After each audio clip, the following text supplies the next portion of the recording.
So that's the thing though. So I'm sitting here actually now, and I'm like, yo, like this third episode of Kenobi. Like I know you want to get into it. I know you want to get into it. Like Got you, like man. Janae and I talked about it and everything, and I'm like, yo, like they really wit it with these episodes and how episode 3 just took place. Like I gotta hear from your perspective, like overall, like how's the show going for you, and specifically even really the third episode. That's really what this whole thing is about now. Is this third episode I know just took off. So like, Yeah, yeah. man, I know you want to talk about it, cuz go ahead. I love what they're doing with the series. I think that it being a limited series is possibly the best way to do it. Some people actually didn't like that it was limited because we wanted more Obi-Wan, we wanted more. And we're going to get these things, but not the way that we foresee them to be. But I love seeing Obi-Wan, but we're seeing the universe at this time, or the galaxy at this time. We had a lot of questions as Star Wars fans as to like the gaps that filled in, like what happened between Order 66 and Episode 1 regarding the Jedi and their survival. We had gotten a little bit of information on that with the Rebels, but the Rebels gave us literally one perspective, which is Kanan Jarrus's perspective. We can't really compose a complete picture as to what's going on with all these Jedi, right? So unless you are, or unless you are an in-depth reader of Star Wars books and comics, you might not know that there were dozens of Jedi that survived and dozens of Jedi that even fought the Empire before the rebellion was even a working thing, a functioning thing. True, So, true. as you notice, the rebellion isn't a thing right now. Leia is still a child, and she's the one who leads the rebellion. But at this time, there are people who are fighting, these factions that are fighting, and we're getting a lot of understanding of how they are coming to be, how these planets were taken over by the Empire, how the Empire actually came into power, because it wasn't a lot of war, really. It was just them oppressing other, nations and stuff. This show is showing us, bro, I ain't gonna lie, it's giving me everything I wanted. I was like, yo, they're checking off all my stuff. I was like, oh my gosh. I was like John. I was John and Dave. They're throwing a huge middle finger to Kathleen Kennedy, I feel, because Kathleen Kennedy, their decisions hasn't been aligned with what she wanted to do. And she, was like, it's not going to turn out well, pretty much. But it's turning out awesomely. It's Without great. her oversight. Without her oversight, they're man, we should just give them the keys to the kingdom and let them go wild. Right? Yeah, but I love what they're doing with the episode 1, episode 2. Episode 3 was the eye opener for me as to what things they're going to bring from the EU into the current canon. So we forget that, like, we like to say this, it's not canon, it's not canon. This is true, but it's on the shelves. I feel you. Yeah, yeah. Right? It's owned by Disney. Everything, unless it's been retconned or unless it's been denounced, everything is up for grabs. Right? For example, in Jason Solo, that whole character wasn't denounced, so they turned that character into Kylo Ren. Right? And Okay. a lot of decisions like that. So unless they came out and said, "Hey, we're not going to ever put this in canon," everything has an option to be canon. Or everything has a possibility of being canon.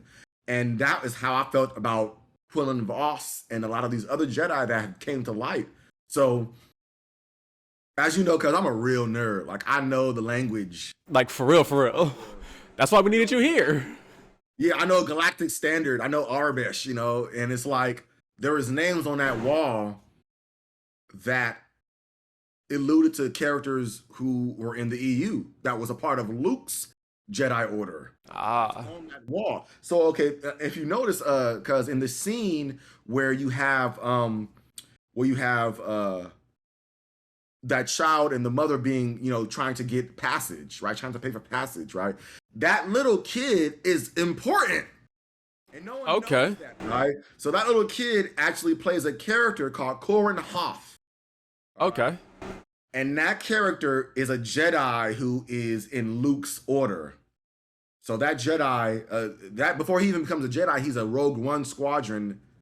Sorry, not Red Squadron. He's Rogue One. He's a no. Is it? He's Red One Squadron. He's Red Squadron. I think I don't know what position he's in Red Squadron, but he's a part of Red Squadron, and he was a part of the Resistance for a while. Realized he was Force sensitive, and then became a part of Luke's order at the time. What's written on the wall is his father, right? Whose name is Valen Halcyon. And I love how like some things they put in there to be an Easter egg, and some things are like, yo, this is what it is, right? If they just put the name of the wall without the kid, or the kid without the name on the wall, we'd be like, oh, it's all in theory, it's all just a theory.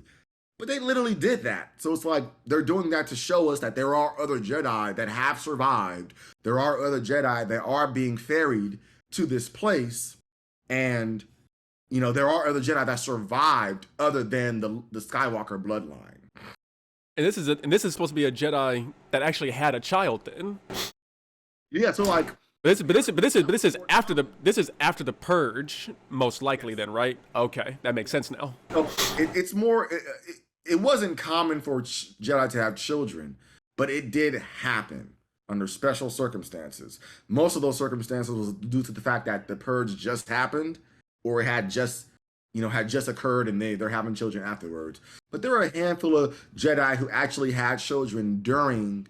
Well, I would say maybe 2 Jedi who actually had children during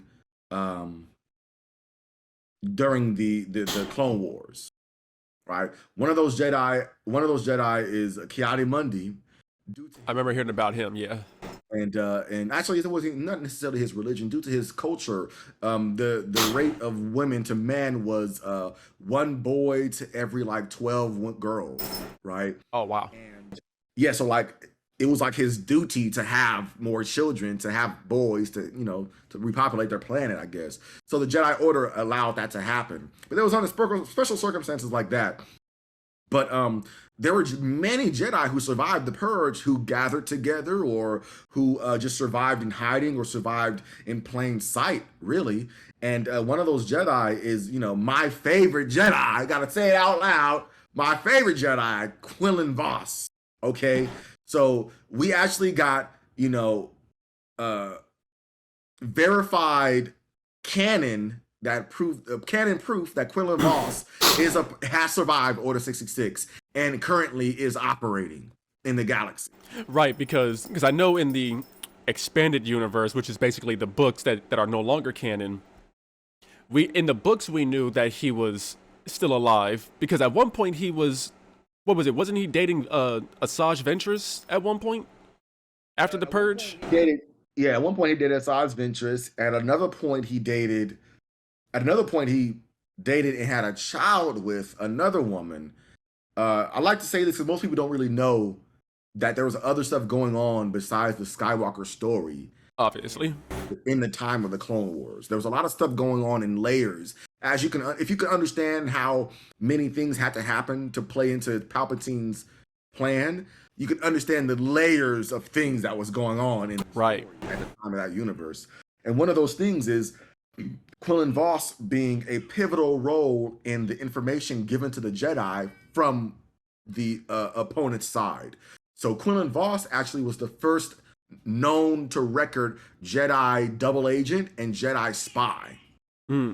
Wow. There's never been one in record, even in the Knights of the Old Republic. There's been turncoats and there's been traitors, but there's never been an actual double spy that was intentionally sent by the Jedi Order or the Jedi Council.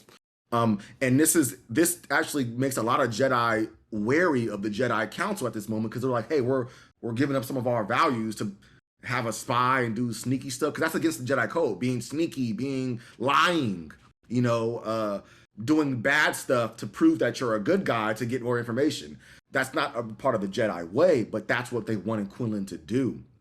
Because they kind of incorporated that a little bit with one of the Clone Wars episodes, wasn't it? To where Obi-Wan and Quinlan Vos went on a mission together, and because Voss's methods are a little unorthodox. That's why he's one of the Jedi who's like he's with the Order, but he also does things on his own. So, like you said, just that alone plays into what you were saying, what happens in the background.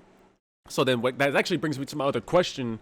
Whereas when Obi-Wan was in the room where they use it as a hideaway, and he said Quinlan Voss was here, like you said, that right there alone speaks that he did survive the purge, and so much so, it's like okay, like it could even be to where is that the hooded figure we seen that Obi-Wan was looking at? Could that have been Quinlan Voss, or is that someone totally different?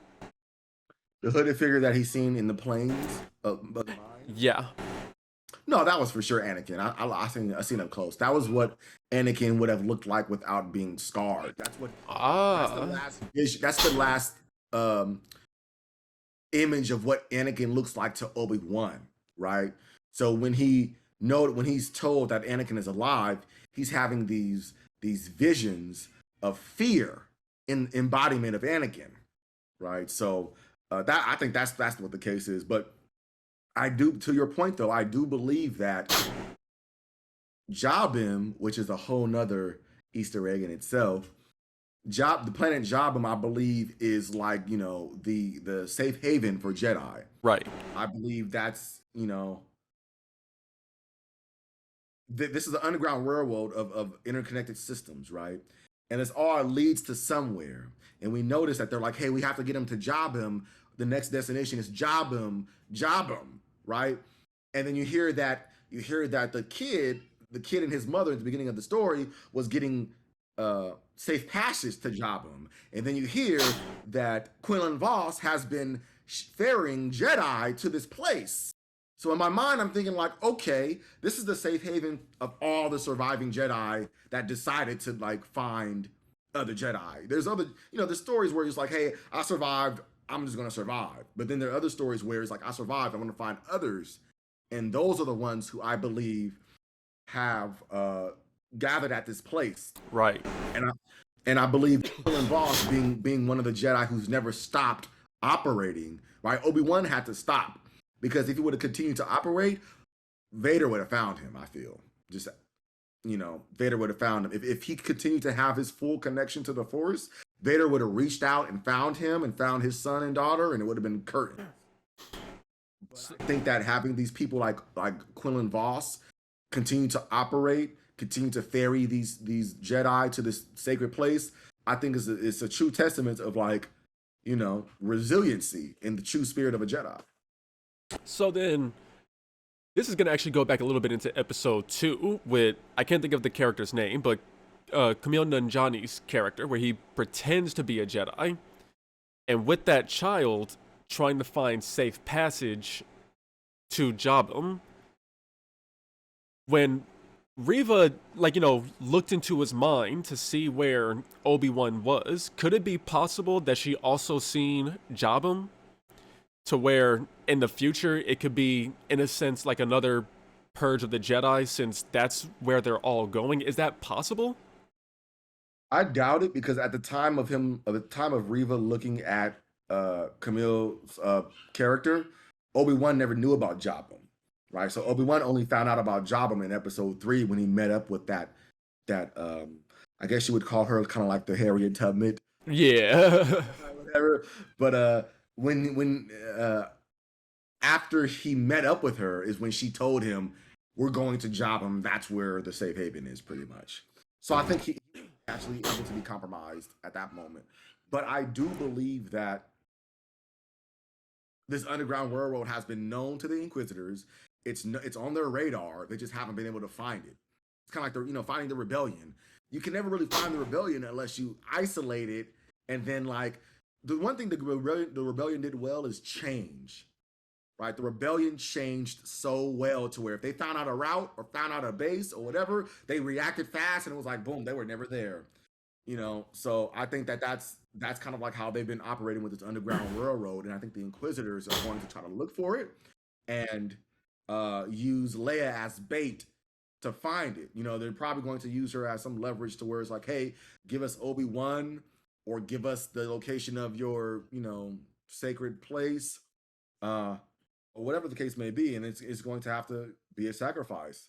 Now, I do believe that. Um, so we're going to see other Jedi. Right. That's been proven. The question is how many. I don't know if John and Dave have the wherewithal to give us that much nerd favor, to give us that like 20 Jedi in a village, you know what I'm saying? Hey, look, Dave Filoni gave us Clone Wars. I'm not sure. I don't remember if he did Rebels, but I mean, for John, he did Clone Wars. He did Rebels. Then we got Jon Favreau and him doing Mandalorian. But like they're giving us great content, so I can see that. Now, as we know, we've all been saying like, look, these 6 episodes ain't enough. We need at least minimum 10. We need minimum 10. But then, at the same time, I feel like I said, this 3rd episode does a lot because, like you said, like there's Jabba, and they're like, this. I think this is the first time it's actually being mentioned, being canon, like you said, because from the books. Mentioned any live action. It's literally only been mentioned in its own comic run. It's comic run, which is it's not its own comic run, but it's chapter 1, no, chapter 4 of the Republic. No, it's one of those. It's called the Battle of Jabba of the Republic run, of the Republic comic run. Okay. It's one today. It's one of my favorite comic Star Wars stories ever. No other comics, and I'm telling you this as a real fan, no other comic of Star Wars depicts the Clone Wars like the Battle of Jabba. None of them. Okay. It's that good. And you see the type of decisions that Anakin had to make that delved him deeper into the dark side. And that's the one thing that I didn't like about the reviews people had about episode 3 or episode 2 or 3, Attack of the Clones or Revenge of the Sith, is because they felt that Anakin pretty much just was like, hey, I'm a good Jedi, so I'm a Sith way too quickly without any reasoning. Right. And I'm telling people like, yo, if y'all read the comics, y'all would know it wasn't just it wasn't just Padme. It was like he made decisions in war that made him become dark because it's war, and the Battle of Jabba does that, and there's history of Jabba actually, right, with both pre-Empire and post-Empire. So there's a lot of story around Jabba. I ain't gonna get into it because it's not that relevant now. But what's more relevant is the fact that I believe Dave and John have been pushing the envelope as to like taking risks. Like they took some real risks with. They did. They really did. This new episode, man. They gave us, not only did they give us an Obi-Wan and Vader fight, but they gave us the Obi-Wan and Vader fight that was hella one-sided. It really just was. So I want to talk a little bit about that though too, because like, as I was looking at it at first, like as we were watching it, like, first reaction, I'm like, yo, Obi-Wan, why aren't you fighting? And Janae's like, no, he can't. He's like, not only did he disconnect himself from the Force, and you notice that as he's like, trying to force pull Leia, or like at least like kind of grab her through the Force so that she can be like, gently laid back on the ground. But he hasn't fought in like what, 9-10 years? Like he hasn't done anything within that time, because this show was taking place a little bit, this is like a little bit what, before Rebels is really kicking off. I would say it's a little bit before. 2 years later.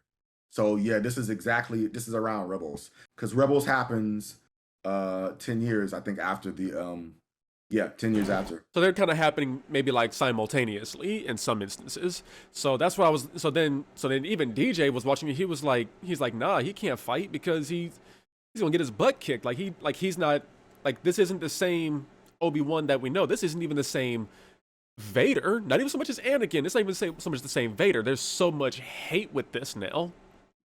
So I was really loving that action. I had to go back and rewatch that fight, well, so-called fight, a couple of times. So, speak up on that a little bit, though, because, why did he let him survive? Like, why didn't he just, like, end him? Is this truly the Sith way to really let your opponents, like, to let them, like suffer instead of just offing them? Like, kind of speak up on that a little bit. I think that we got to remember that Obi-Wan Vader slash Anakin is Obi-Wan's greatest mistake, right? Because he couldn't kill Vader, he doomed the entire galaxy. Right. Right. So in his mind, he's like, not only do I fear Vader as an embodiment of like his enemy and what he fights against, not only spiritually, but also like on a deeper level, but also like this dude is badass. Like Vader, Right. now Vader was walking through that town. He don't care about nothing. And this is Vader at his prime. This is after he's already got accustomed to his new robotic limbs. He's got accustomed to his new respirator. He's already been purging and killing a lot of Jedi. So at this time, he's kind of like in his height of his dark power, of the dark side. And Obi-Wan has not touched a saber since he fought him. Right.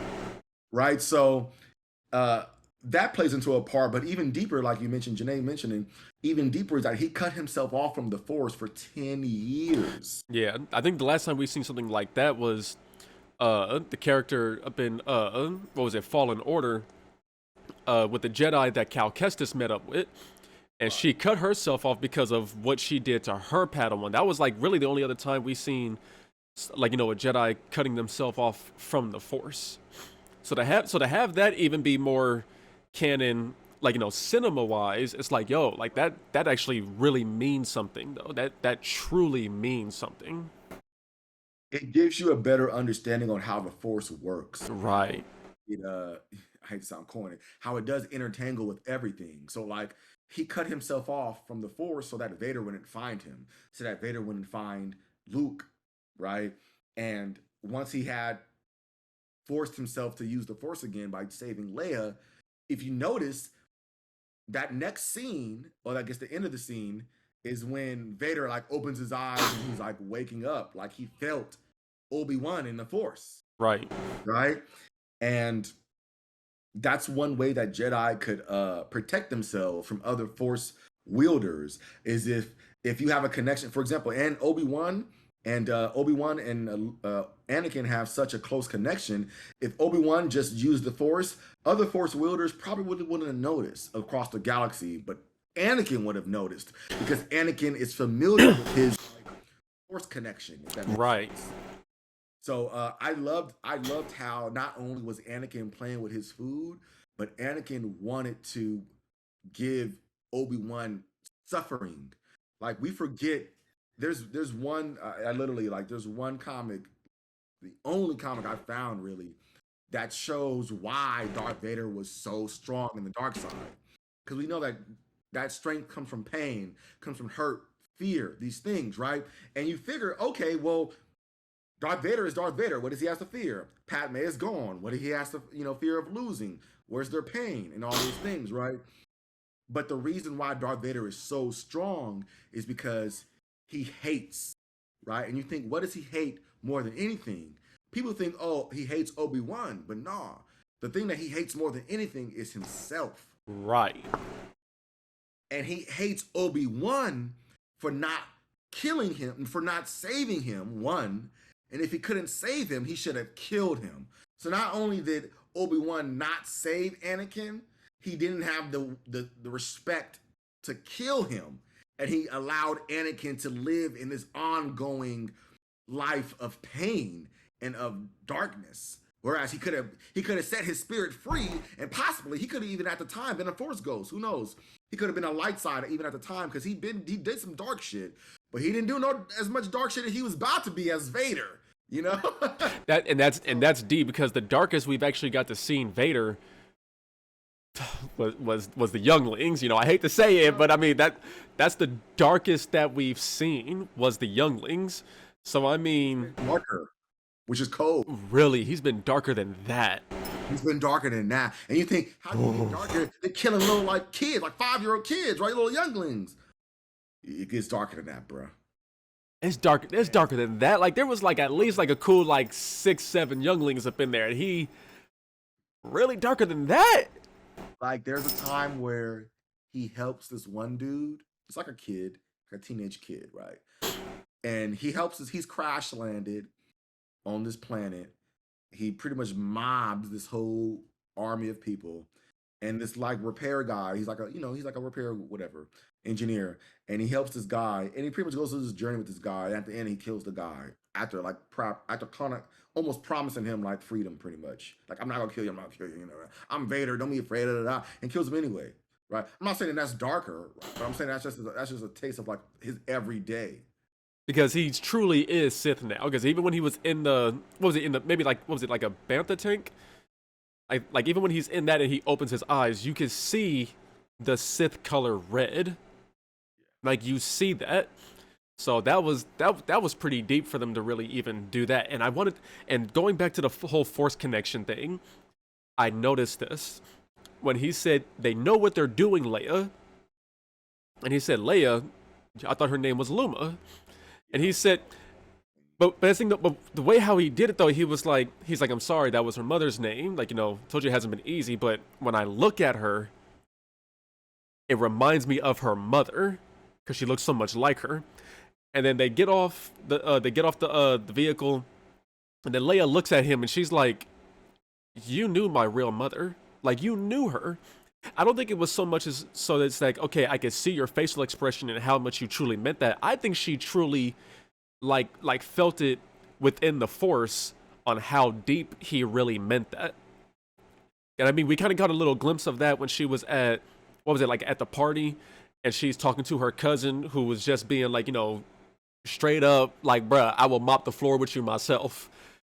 Because he was just like, yeah, you're just only saying that because of your dad. And I'm like, yo, was she using like some sort of like Force ability to like really see inside his mind? Or is this just like, like the child, like, hearing from what her parents are saying and she's just repeating it back to him as well? That's what I'm like, we're getting these little glimpses of Leia being Force sensitive before we even seen it in, the hopefully soon to be retconned Last Jedi, where she's force pulling herself back to the ship, and when she's also like training Rey and how she talked about her training with Luke. Like, this is truly her being like, 9-10-year-old child, possibly using the Force in some way, but because nobody else around her is Force sensitive, they don't sense that, and the Inquisitors may not sense it because they're so far out. That's definitely a possibility. I don't know if either her using the Force or her just using her wit, right? Because she has the thing about Leia is that Leia has more than one weapon. Right. So Leia has the Force, but she also has her ingenuity. She also has her cleverness. She also has her negotiation skills, her leadership skills. She's just a real one. But that's because she was raised by a senator and taught to fight. So she was, for example, like I mentioned, kidnapped. She's been through a lot regarding her childhood compared to Luke. Luke didn't really go through a lot in his childhood, but she did, right? And I believe that whether it's subconscious, which sometimes it's like we remember that Leia says that she remembers her mama's face, and we like, yo, your mama died on the birthing table. You're like, how do you know that? But like, seeing through the Force, maybe she was able to see those moments when it happened at that time or whatnot. We never really know how subconscious the Force works because, Anakin was like that in The Phantom Menace. How was a 9-year-old kid able to drive a pod race right that fast and win? And like, so it's sometimes the Force moves when you're not using it. So I don't know. I think it's one or the other.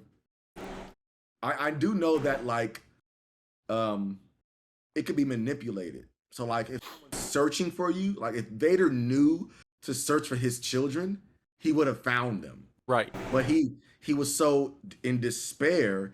He was so angry. And so, bro, I'm telling you, he hates himself, but he also hates Obi-Wan almost as much. If you remember in that episode, Obi-Wan says, "What have you become?" And he says, "I am what you made me." Right. Right? And that's deep because Anakin, you could argue that Anakin did that himself, but at the same time, Obi-Wan, like you said, like Obi-Wan could have offed him, like he let him burn in the fire and just turned away and was like, no, I can't do this. So that's why when Vader like pulled him through the fire, he's like, no, you're going to feel how I felt when you left me there. Because you, They're to die in pain. because you could have saved me then and tried to bring me back and be like, okay, you know what? My bad. I truly screwed up, dude. Like, let's hop back up on this thing, like, and kill the Sith Lord.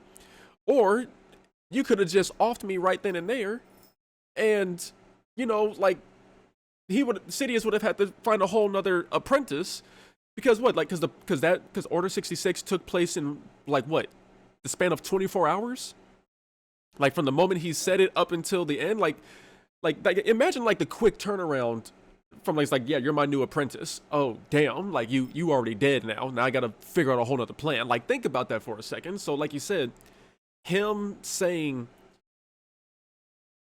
you've made me into this, it's a deeper level than people probably really anticipate. It's deep. Yeah, man. We forget that like Anakin was really lost way before Order 66. And that he always blamed the Jedi for not being what he felt they should be.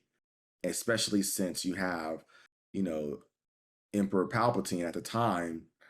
At the time you had, Senator Palpatine, him telling him all these things that he should be, things that he should get, things that he should want because he's so powerful and yada yada. You got Anakin believing these things and like, yo, if you're my brother and I'm the chosen Jedi, why aren't y'all doing it my way? If I can do it my way and I don't succeed, why don't y'all help me? Right. And he's a textbook narcissist in the sense that he like, for example, he killed Padme, bro.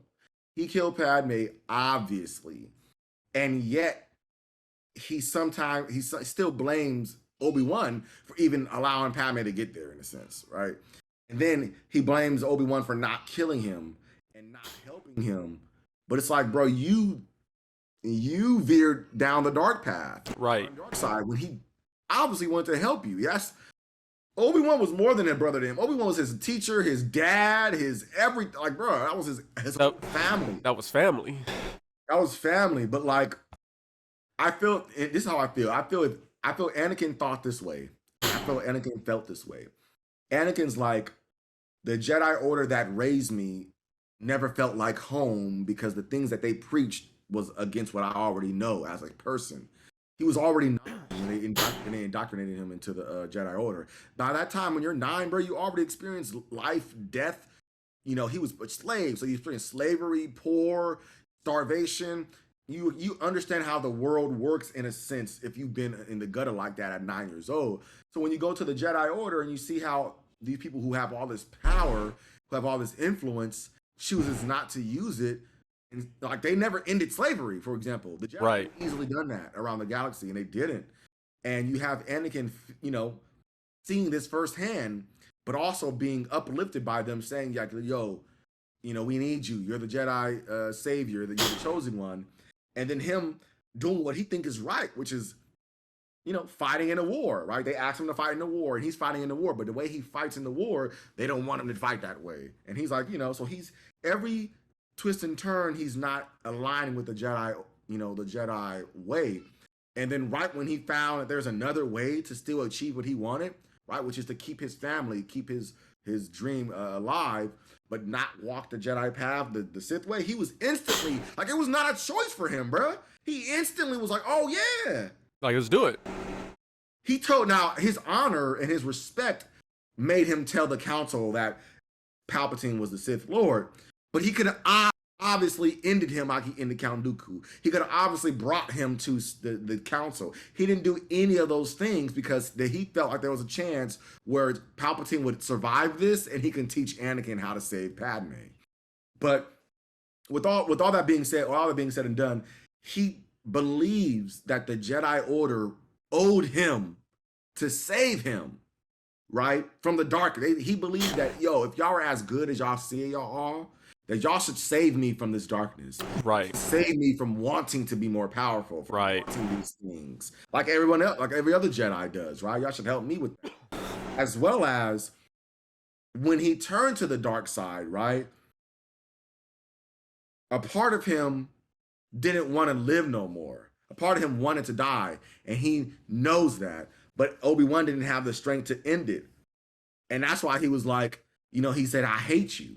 I felt like he said, "I hate you," because Obi-Wan was like, not only did I not save you from this fate, I didn't put you at rest. Right. He's gonna walk away. Right. And that hurt. I feel like that really hurt him a lot. And because of that, he has a grudge that will burn the galaxy, obviously. Oh yeah. Starting with Alderaan? No, starting with what was it? The base where they kept the Death Star plans on up in the movie Rogue One. Starting with that. Yeah, starting with No, not even that. No, not even that. It's more so like where the Jedi Temple was, where they were harboring, where they were getting the Kyber crystals. It's over there, up in Rogue One. I mean, just starting with that, it's crazy. So then, kind of almost to finish this off a little bit. Is it possible? And I'm probably reaching with the Force on this one, like no lie. Is it possible that by the end of this show, at the end of this season, it's a possibility that maybe Mace Windu is on Jabum and nobody knows it? Like is this something that it was? Because I don't even think if in the extended universe books, which they actually call Legends now, they're called Legends. Is it possible? Because I don't know. I'm not sure if in these Legends books if Windu has survived. Because I think the main thing with Windu, I think it's a comic series on mainly how he, I guess, became like the Windu that we know.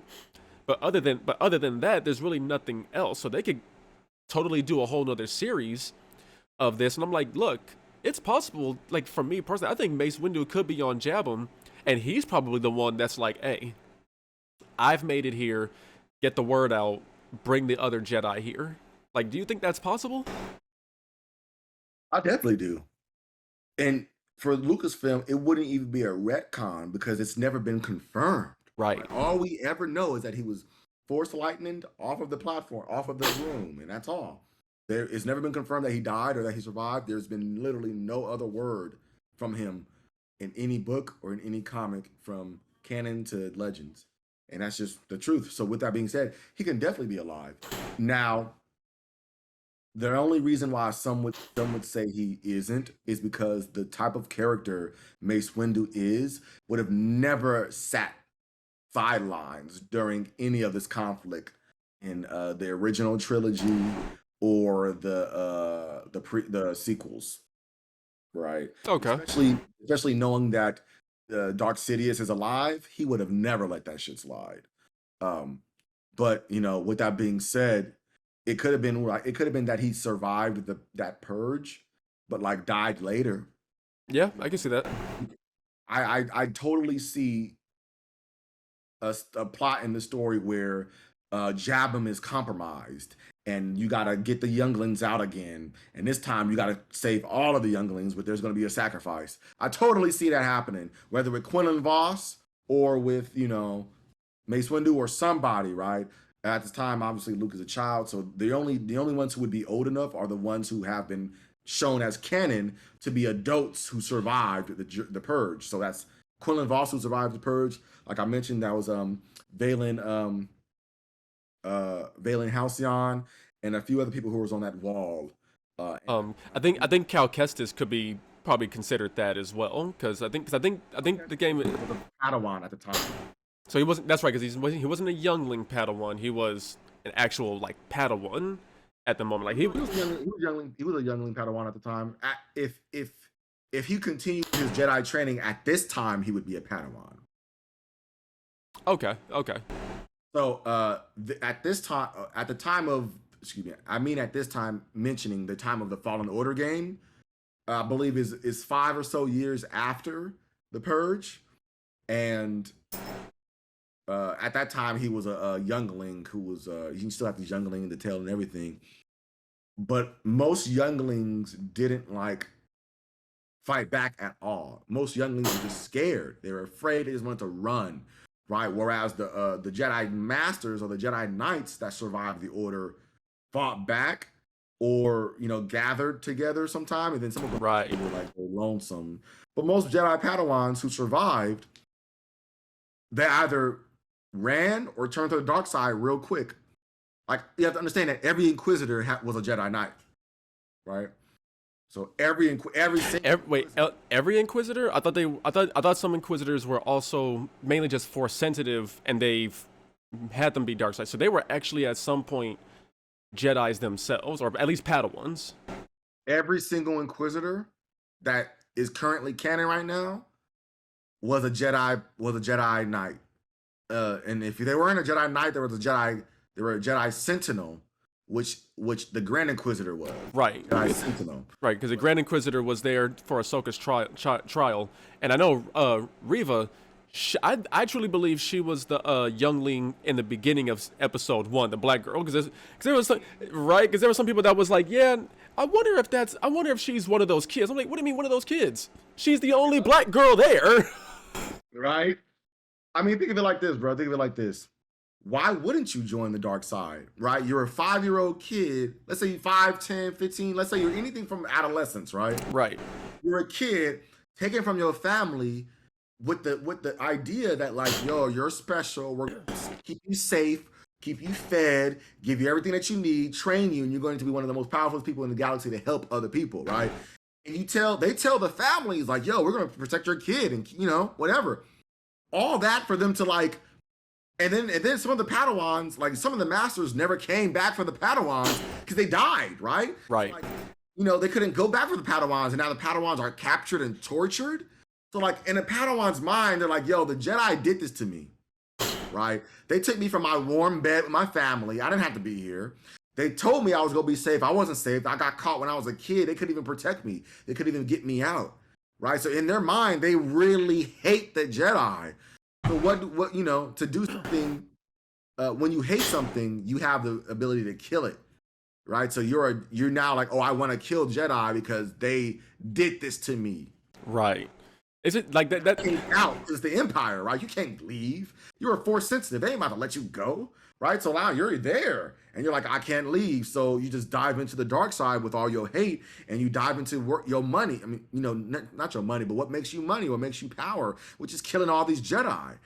That might be why Reva's so gung ho about getting Jedi, because she really hate them. not even so much as just Jedi, but Obi-Wan, because she's like, look, it's your fault. I think she's looking at it from the same standpoint as Anakin, because she's like, no, you've made him into this. You've made him make me what I am, so it's your fault. It's the same, and it's the same as from Fallen Order. I think the ninth sister, where she was like, yeah, like my master gave me up. She should have just died. But instead, she gave me up, a child. I'm just glad that I didn't die myself. But because of that, no, I'm on your ass. So, like you said, like, and that's the thing. And I think that's why any Jedi master, had to die during the Purge, and obviously younglings if need be.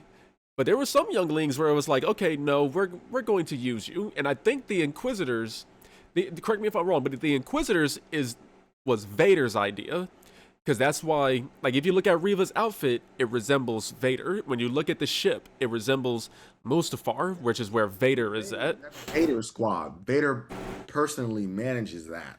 Right, and I think the only other time we probably didn't really see Inquisitors was from the Force Unleashed game, where the only Padawan he had was Starkiller. Other than though. Because if you think of it like this, Starkiller technically was an Inquisitor. He was, but I'm just saying, like, as far as, like, being called an Inquisitor, or, like, seeing other Inquisitors there, I don't think we've really seen that. And the only other time you could probably even say that he was an Inquisitor was after you beat the game, or if you bought, like, the Sith Lord edition, and he, like, was it, like, he gets, like, this, like this, like, really dope outfit. And the helmet. Yeah, and it's like, and then from there, it's like, he became an Inquisitor. And then it's like, okay, if you roll through the game again, now it's like, okay, no, he's an Inquisitor now. Well, he could have been like the first trial of, like, this Inquisitor type of team, and they realized, yo, we probably shouldn't be cloning these people no more, and we probably shouldn't have one of them, and they probably shouldn't be this powerful. Right. Let's get a few of them, and yada yada. I say that because he for sure was the first. If he was Inquisitor, right, he would have had to be the first one, because he was found at the Battle of Kashyyyk Right. which happened right after Order 66. Right. Right, so it was the battle of the Clone Wars on the Battle of Kashyyyk, but then also the Empire went to go enslave the Wookiees because they were they always worked with Jedi, and they were a strong race, so they killed half their population, enslaved the rest of them. In that battle is when Vader found him. So that happened like 2 days after Order 66. So Yeah, depending on how depending on when Vader actually got the whole suit and everything, I would probably say maybe like 2-3 weeks afterwards. I probably maybe say at most that's how long it took. well, no, Vader got his suit, bruh. He got his suit the day after Order 66. No lie. And you're saying maybe 2-3 days after that, he's just like, nah, straight to Kashyyyk? Yeah. Ooh, man. He's like straight into the. He's like, yeah, think of it, right? You gotta think of it. Everything he ever lived for is gone. Now all you got is your work. And now because he's so fueled by hate, he's like, nah, I'm ready to work. He's like, I'm ready to work now. And they gotta defeat the Wookiees, because the Wookiees harbor safe passage for the Jedi, because the Wookiees have been favorite friends to the Jedi for thousands of years, bruh. I mean, we talk about like early Republic days. They've been friends of the Jedi for hella long. Right. Because of just how it is. As well as they're hard workers and they're rebellious. Like, they don't fuck with the Empire. They don't fuck with dishonor or nothing like that. So the Empire's like, yo, we gotta get them. Boom. And it's funny because like when that happened, that's actually when Quinlan Voss left. Quinlan Voss left right before the siege of Kashyyyk. I believe the siege of Kashyyyk happened 2 days after, but I'm not exactly sure. But I know it happened like, it was like one of the first sieges ever to happen. So, Okay. But yeah, I think that all Jedi that returned to the dark side turned because of their hatred towards Jedi, right? And for example, that ninth sister, she was like, I became one of the greatest Inquisitors because I hated my master so much. Then she met the master at the end of the game. The master apologized. They made her feel better, but it didn't fix nothing. Right. Then but the thing about Vader though, Vader is so filled with malice and with power and with hatred that the truth doesn't matter at this point, because like, I already lost, so it don't matter now. Right. Until he found out the deepest truth was that his kids was alive. Now it mattered to him, right? But before then, it didn't matter. But I believe that Vader is going to fight Obi-Wan again at least one more time. I believe that Obi-Wan's going to try to dive deeper into the Force to kind of get his skill back. And I believe that Obi-Wan is going to meet with other Jedi, at least one other Jedi, and they're going to have like what happened to you? Right. Obi-Wan Kenobi, what happened to you? And he's gonna be like, yo, we lost. Like, kind of like diving deeper into like the conversation he had with that one Jedi that he met in the right. Kind of like a bigger why, and a bigger like, yo, he's really broken, and why is he broken kind of thing. And that's gonna be a one deep conversation too. I think he's gonna have it with like, it's got to be another Jedi Master, but it's got to be a Jedi Master who didn't veer from the way. So I think that's gonna be Quinlan Voss. They were best friends. Like, people don't know this. Quinlan Voss is literally Obi-Wan's best friend from childhood to grown man. They were best friends, and Quinlan Voss is somewhat of a gray Jedi. He was more like Quinlan. Right. He was more like Qui-Gon Jinn. He didn't really listen to the council like that. He kind of did his own thing. He did. Force, that's kind of how he did. Even when I'm rereading Quinlan Voss's comics right now. Ooh. So if y'all ever interested, read the Republic comics by Star Wars, and start reading at the Twilight saga. So it's Twilight. That's the first series of Quinlan Voss being in it, and Republic. So that's pretty good. Okay. Even there, like the first showing you see of him, he loses his memory. Like, the first page is like him in a burning house, no memory of why he's there, and he's just jumping out. And when he lands on the ground, he's just fighting people, bounty hunters who trying to get him. He don't know why. And he's like, he's trying to go through this journey, And Mace Windu's like, yo, we need you back at the council. I know you don't understand this. I know you don't remember, your memory's gone. And dude's like, I have a mission to do. The living force is pulling me this way. And until then, I will submit to no one. Right. And he literally hangs up on Mace Windu. And I'm like, bruh, you just did that to Mace Windu? Like, I know you probably don't remember because, lost your memory, but you fucking up. That's Mace Windu. Right. It's like that. I didn't get too far off topic, but it's kind of like from Samuel L. Jackson's Nick Fury, No Way Home. No, Far From Home. And it's like, did you just ghost me? Right? He will come get you, bro.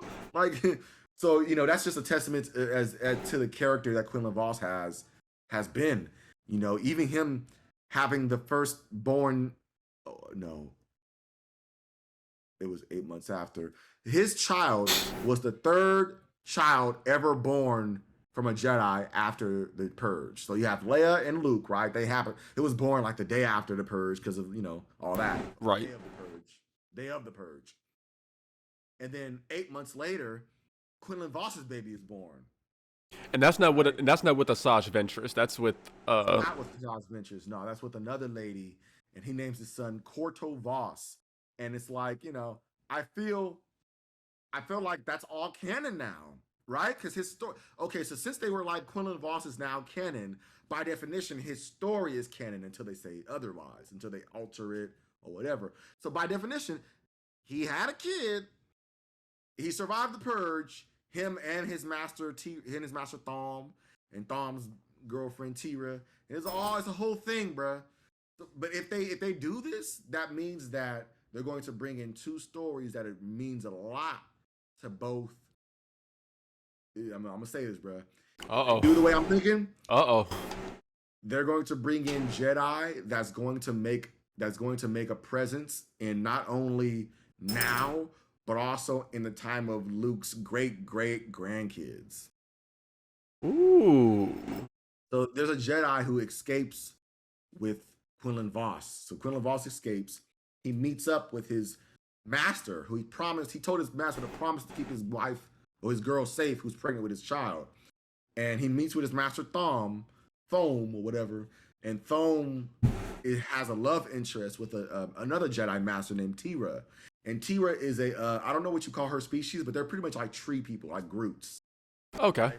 Like hella pretty Groot. Like she pretty with dreads and shit, made of tree vines or whatever. Is it one of the what was it, like I think it was season 6 of Clone Wars where Fives is what is it, clone brother like shot and killed one of the Jedi twins? Is it like one of those species? No. Not that one? Okay. I don't actually. Because that species wasn't. No, what was she? I gotta look that up. I don't know. I don't know if there's a lot of Tira species left because they're so unique because they live for like thousands of years and they like become a part of the like habitat. Like so anyway, like she she and some other Jedi live to like later on in the years. Like there's a Jedi called Crook. And this Jedi helps other Jedi. This Jedi saved like 5 Padawans when the Jedi Purge happened. Right. And like pretty much helped keep those Padawans safe to like adulthood. And it was a whole thing. And like that means that they could explore other Jedi stories of the Purge. And they can be canon, like Quinlan Vos and his master or whatnot, and his kid or whatever. It could be canon, as well as it could show us that there was Jedi that veered off the path of the traditional Jedi and made it to something else. Like Luke evolved what Jedi were. Quinlan Vos evolved what Jedi were. Not Asajj Ventress, but Ahsoka evolved what Jedi were.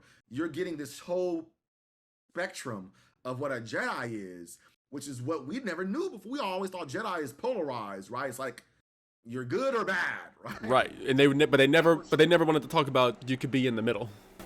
And now they're showing what the middle looks like. They're showing what like a true Jedi was supposed to be. They weren't supposed to be indoctrinated with this doctrine of like, hella stoic, hella reserved people. No, that's not the Jedi of Yoda's council was not the correct way to do things. but the Jedi of Luke's council, which had a plethora of a spectrum of different Jedi with families, Jedi who didn't go to war, Jedi who walked the living force and traveled, Jedi who went to, you know what I'm saying? They were different. And I think that this story is going to show us that that's a possibility, and that Obi-Wan is going to see that.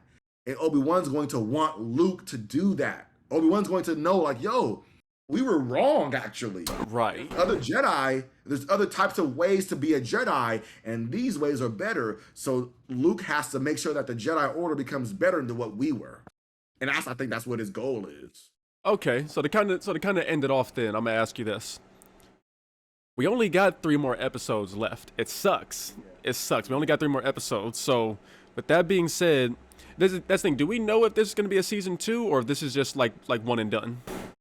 I hear that they're discussing it now that there's been a great, not retention, but a great response from viewers. Obviously. I hear that they're going to do a second season, but I hear that they're going to. It's more of a spin-off, kind of like Book of Boba Fett from Mandalorian. Yeah, so it's gonna continue the story, but it's not gonna be Kenobi. So it won't be like Obi-Wan season 2. It'll be like Mace Windu season 1. Right, or it'll be like what I believe it'll be. It'll be like Jedi Purge season 2 or whatever. It could be Ahsoka. Ahsoka's story may. You don't think so? No, they're giving her own stuff for sure. Her own stuff for sure. So this is going to make a second season is going to strictly talk about the Jedi that existed in the Purge. I promise you. Okay, so then with that being said, then how do you think this season will end? Like speak upon that. Oh, lovely. It's going to end with Obi-Wan fighting Vader. They're probably going to be fighting. So I know they're not going to be fighting on Tatooine. I hope they fight on Mustafar. But they're going to fight again. But at this time, Obi-Wan has like his fear is gone. His like anguish and like resentment of himself is gone, and he's gonna be like, yo, he's gonna give in to like the Force, like, yo, I can't change what happened. It is what it is. I need to just move forward, and I ain't about to let you kill me because Luke needs me. Right. So, I believe I think it's gonna be a good fight, whereas this fight was hella weak. Like Obi-Wan was getting mollywopped because he was so afraid he couldn't even fight him back. But the fight that we're going to see in the finale is going to be pretty much what we've seen in episode 3, which is just awesome lightsaber choreographed fights. Okay. So a fun fact also, though, Vader is going to fight one other person in this show that's a Jedi, or that's a, that has a lightsaber, Jedi, whatever. That's not Obi-Wan. I wonder. The Jedi is going to fight Vader, and it's not going to be Obi-Wan. And it's going to probably be to help Obi-Wan escape. Probably. Or like, maybe Vader's just mollywopping everybody at the time. In his way.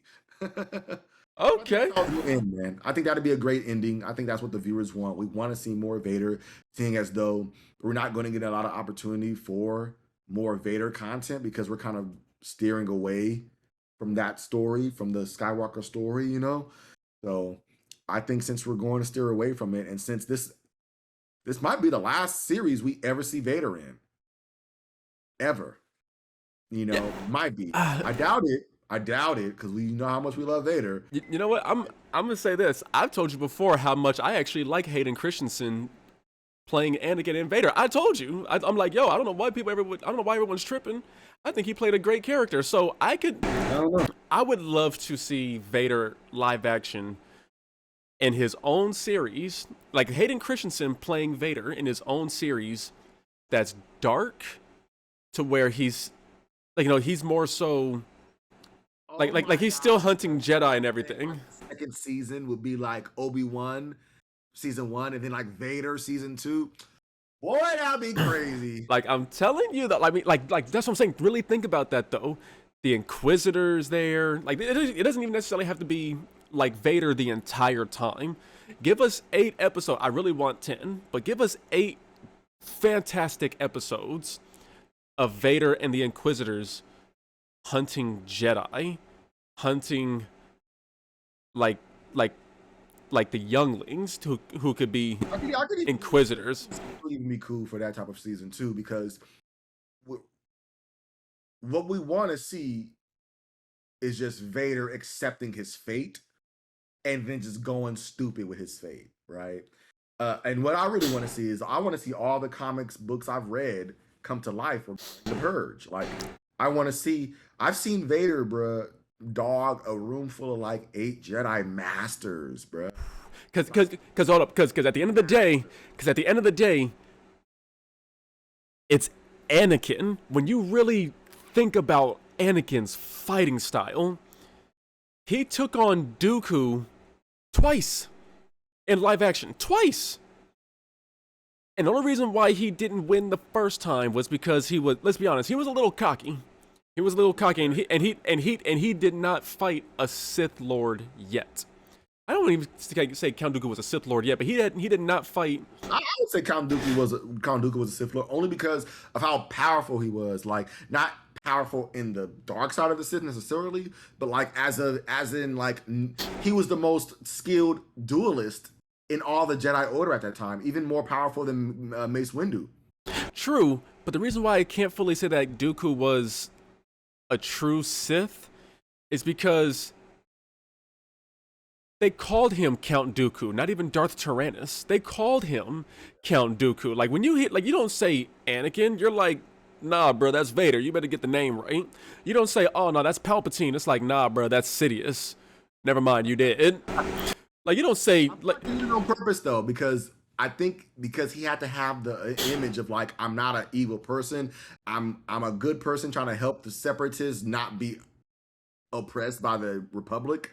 So I think it's kind of like, everyone knew that everyone knew that Chancellor Palpatine was Darth Sidious, but no one called him that shit. We always But because we didn't, but because like as the audience, we didn't fully know that yet. But once he became Darth Sidious, they called him Emperor because he wanted to have a different title than just being the overall Sith Lord.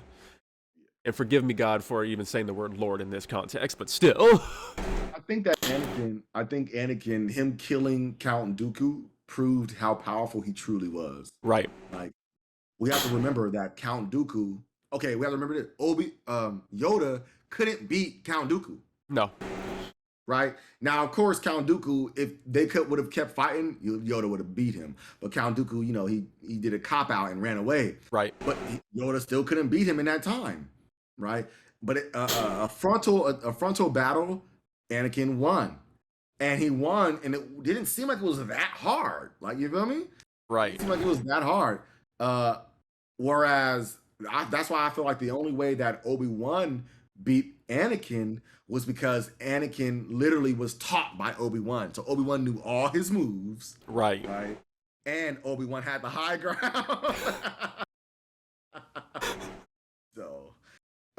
But yeah, I would love to see a series that's standalone for Vader. I think, nevertheless, it's going to be a Purge, show. Even if it says Vader, it's going to be about him catching Jedi, which is just the Jedi Purge anyway. So, which I would love anyway. I would love for us to understand, because I feel like people completely they underrate the prequel movies because they don't understand they don't understand the journey of Anakin and how he got to where he was and exactly where was that. Like, people say, okay, he's a bad guy, but they don't understand how vicious, how calculated, how intelligent, how tactful.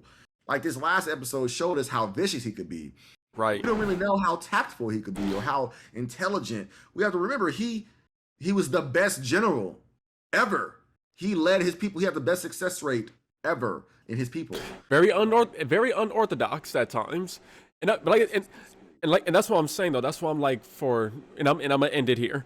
That's why I'm like, look, at the end of the day, people was not giving Hayden Christensen the respect that he deserved for playing Anakin, and I can understand the frustration with it. But at the end of the day, I knew what Anakin was really capable of before Clone Wars even came out.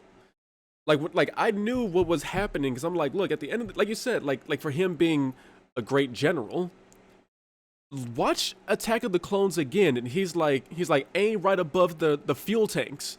He knows what they're aiming for. And he's like, okay, like, yeah, he gets his feelings in the way, and he's like, nah, turn this ship around, let me go get my woman. But at the same time, he's like, okay, like, I know what I'm doing here. And then you get to see even more of it from the Clone Wars movie. And then you get to see way more of it in the Clone Wars series. And you know what? I'm gonna end it up on this one. They could, for the love of God, Dave Filoni and Jon Favreau could do one of two things. They can give us a live action Darth Vader series that takes place after this Kenobi series. I'd be happy with a 12-episode animated series that goes along with it, because with the animated series you get more episodes and you'll get like it won't cost them as much because of like budgeting and all that. Like it would and it wouldn't, but at the same time you get more. Like we don't necessarily have to see Vader like live action trying to do like all these acrobatic things. But to have it be an animated series like Bad Batch, it's doable. It is doable. It definitely is. I think whatever Dave and John decide to do, I am completely in support of it. I believe that they're going to steer this ship to its right pinnacle where it's supposed to be. I believe that they're expanding the universe with a lot of the questions that it has answered already. Even having Obi-Wan talk about his brother, like what? Like he has a brother? What? Like, and how there can be, people who were force sensitive that wasn't found. Like they're doing so much right now to where it's like, yo, I don't care what they do. I just want them to do it. Right. I'm totally down with it. I love what they're doing with Andor. I love what they're doing with the Mandalorian. I haven't seen any gripe that I have with anything that they're doing so far. Like the only gripe I had was with Boba Fett taking his helmet off too much.